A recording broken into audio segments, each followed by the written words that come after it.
আসসালামু আলাইকুম এভরিওয়ান, কেমন আছেন সবাই? আশা করি সবাই ভালো আছেন। আমি আজকে আলু দিয়ে টমেটো দিয়ে ডিম রান্না করব।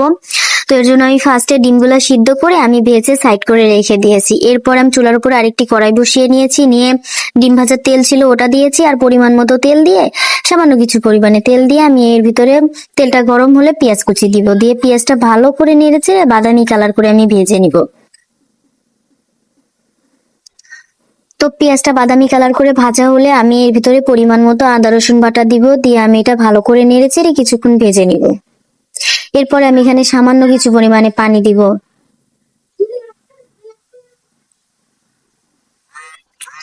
এরপরে আমি এখানে পরিমাণ মতো হলুদের গুঁড়া দিব, মরিচের গুঁড়া দিব, আর ধনিয়ার গুঁড়া দিব, আর পরিমাণ মতো লবণ দিয়ে দিব। আর সামান্য একটু পরিমাণে পানি দিব, যেহেতু আমার কড়াইটা বেশি গরম হয়ে গেছিল। তো এখন আমি নেড়ে চেড়ে ভালো করে মশলাটা কষিয়ে নিব। এরপর আমি আবারও সামান্য পরিমাণে পানি দিব, দিয়ে এখন আমি মশলাটা ভালো করে নেড়ে চেড়ে কষিয়ে নিব।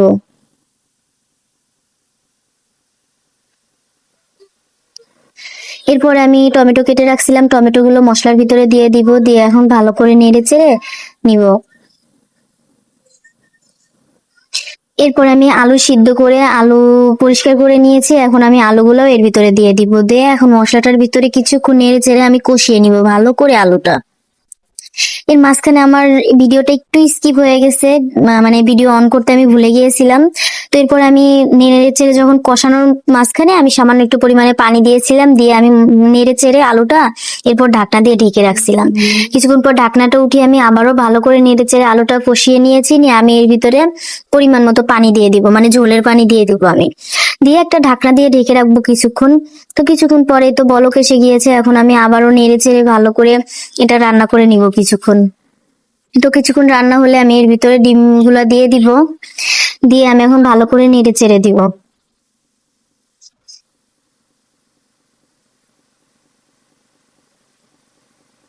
তো আমি আবারও ঢাকনা দিয়ে কিছুক্ষণ ঢেকে রেখে দিব। কিছুক্ষণ পর ঢাকনা উঠিয়ে আমি নেড়ে চেড়ে দিব, দিয়ে এখন আমি এটা ভালো করে রান্না করে নিব।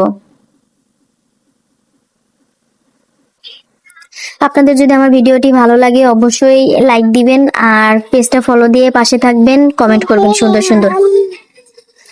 এরপরে আমি আবারও ঢাকনা দিয়ে কিছুক্ষণ ঢেকে রাখবো, রেখে রান্না করে নিব।